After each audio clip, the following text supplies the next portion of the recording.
Million Dollar Mondays with the King. Justin Shandor plays Elvis Presley in Million Dollar Quartet, and he joins us today as our special guest host. Did you grow up watching soaps? No, not really. I grew up watching a lot of old TV shows like I Love Lucy and Leave It to Beaver, I guess. And the classics, which you can still watch on TV now. Can I still take for granted that you've seen every Elvis movie ever made? He made about 32 movies. I think I've seen a good number of them. There's a few of them where I think they've used the same script but just changed the leading lady and the scenery a little bit. There's a formula in Hollywood. Well, tell us about Million Dollar Quartet and your role in it. Oh, it's, in my opinion, probably the best show in Las Vegas.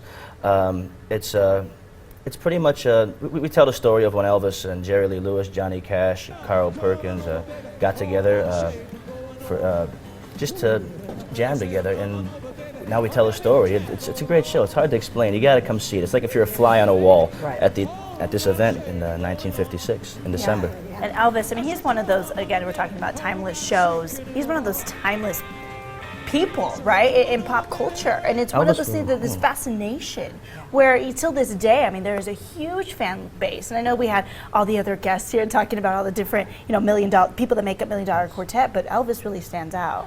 Elvis, to me, is the king of rock and roll, of course, and today you got a lot of kids. I mean, I was just in Grants Pass, Oregon, playing at a big Back to the 50s event, and 15,000 people attended it, and 5,000 people stayed around to watch the concert, and it was mostly a lot of little kids screaming Elvis.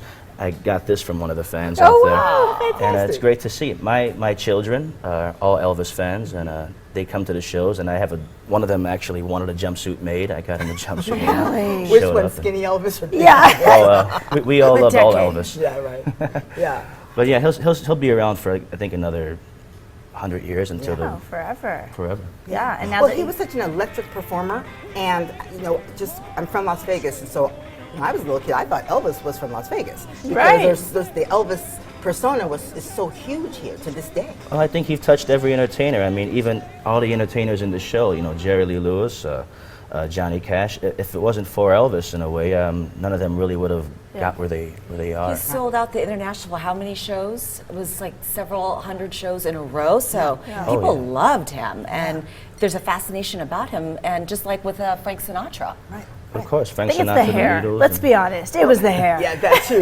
Well, yeah, his looks had a lot maybe to do with it. Elvis was like a pretty boy from day one. Yeah, but and you get to carry that legacy. He was a rebel. I mean, people forget, because he's so accepted today, that when Elvis was first performing, there were churches were trying to ban him. They said that he was evil. He was bringing devil worship in. I mean, rock and roll was not cool. Not at that time. Well, just like how we look at stuff today, a lot of people are like, "Oh, this is no good. This is the music," but.